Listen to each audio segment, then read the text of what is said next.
ఘనంగా ముగిసిన జిల్లా స్థాయి అథ్లెటిక్స్ పోటీలు.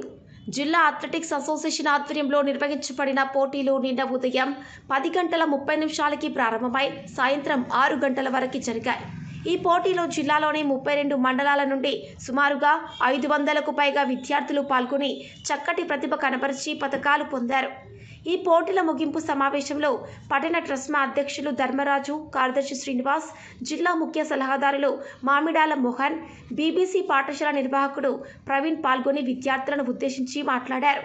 ముందుగా జిల్లా అథ్లెటిక్స్ అసోసియేషన్ కార్యదర్శి రాజాగౌడ్ మాట్లాడుతూ, ఈ కార్యక్రమాలు నిర్వహించడం ద్వారా జిల్లా వ్యాప్తంగా ఎంతో మంది విద్యార్థులని వివిధ పోటీల్లో ప్రోత్సహించే అదృష్టం కలిగినందుకు తనకు సంతోషంగా ఉందన్నారు. జిల్లా స్థాయి నుంచి రాష్ట్ర స్థాయికి, అక్కడి నుంచి జాతీయ స్థాయికి పోటీకి విద్యార్థులను తయారు చేయడమే తమ అంతిమ లక్ష్యమని, ప్రతి విద్యార్థిలో ప్రతిభ దాగి ఉంటుందని, దాన్ని వెలికితీసి ఈ కార్యక్రమం ద్వారా విద్యార్థులను ప్రోత్సహిస్తూ రాష్ట్ర స్థాయి పోటీలకి విద్యార్థులను తీసుకువెళ్లడం జరుగుతోందని ఆయన తెలిపారు. నిధులలేమి ఉన్నా తాను ఒక సంకల్పంతో ఈ కార్యక్రమాలు నిర్వహిస్తున్నానని, అందుకు కొంతమంది సహకారం అందించడం మర్చిపోలేమని ఆయన అన్నారు. ఈ సందర్భంగా అతిథిగా విచ్చేసిన ట్రస్మా ముఖ్య సలహాదారు మామిడాల మోహన్ మాట్లాడుతూ, ప్రతి విద్యార్థిలో అంతర్గత ప్రతిభ ఉంటుందని, ఆ ప్రతిభను వెలికితీయడం ఉపాధ్యాయుల కర్తవ్యమని, అందులో వ్యాయామ ఉపాధ్యాయులు ఎంతో కృషి చేసి క్రీడల్లో విద్యార్థులను తీర్చిదిద్దుతారని వారి కృషిని అభినందించారు. క్రీడల వల్ల శారీరక, మానసిక ఆరోగ్యం పెరుగుతోందని, ప్రతి విషయాన్ని క్రీడా స్ఫూర్తితో తీసుకోవడం అలవాటు పడుతుందని, ఏకాగ్రత కూడా పెరుగుతోందని, తద్వారా చదువులో కూడా ప్రతిభ కనబరచగలుగుతారని ఆయన అన్నారు. రాష్ట్ర స్థాయి, జాతీయ సైకిల్లో పాల్గొన్న విద్యార్థులకి ఉద్యోగాల్లో కానీ, ఉన్నత చదువుల్లో కానీ రిజర్వేషన్ ఉంటుందని ఆయన తెలిపారు. ప్రతి విషయాన్ని పరిశీలించి గమ్యాన్ని ఏర్పరచుకొని గమ్యం వైపు దృష్టి కేంద్రీకరించి అంకుటిత దీక్షతో అనుకున్నది సాధించవచ్చునని ఆయన తెలిపారు. ట్రస్మా పట్టణ అధ్యక్షులు ధర్మరాజు మాట్లాడుతూ, పిల్లలకి మిగతా పాఠ్యాంశాల కంటే ఆటల పట్ల ఆసక్తి ఎక్కువ అని, వ్యాయామ ఉపాధ్యాయులు అంటే పిల్లలకు చాలా గౌరవం, ప్రేమ ఉంటాయని, వారిని క్రీడల్లో తీర్చిదిద్దే బాధ్యత వ్యాయామ ఉపాధ్యాయులదేనని ఆయన సూచించారు.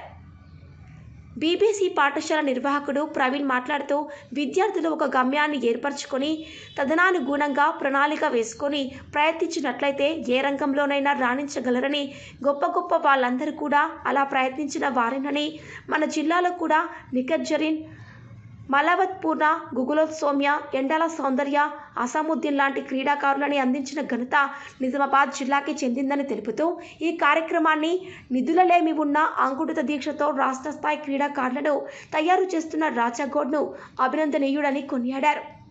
అనంతరం క్రీడల్లో గెలుపొందిన విద్యార్థులకు అతిథుల చేతుల మీదుగా పతకాలు అందించడం జరిగింది. కార్యక్రమంలో విద్యార్థులు, వ్యాయామ ఉపాధ్యాయులు తదితరులు పాల్గొన్నారు. రాజవాడ్ సార్ గత 20 సంవత్సరాలుగా నాకు తెలుసు. సార్ ఇంత కష్టపడ్డారని ఇప్పుడు చెప్తా ఉంటే అబ్బా ఎంత ఎదిగినా కానీ ఒదిగి ఉండడం అనేది రాజవాడ్ సార్ దగ్గర నేర్చుకోవాలి. చాలా గ్రేట్ సార్ మీరు.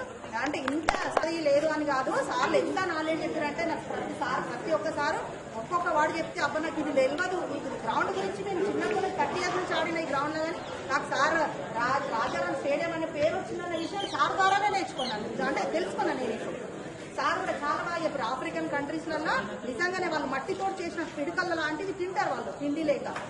అట్లాంటివి చేసి వాళ్ళు గుట్టలెక్కి సాధిస్తున్నారు అంటే ఆ వర్డ్స్ కూడా మేము తెలుసుకోలేము. సార్ చెప్పడం, సార్ మాకన్నా ఎక్కువ మీరే అది గ్యాదర్ చేస్తారు.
Thank you.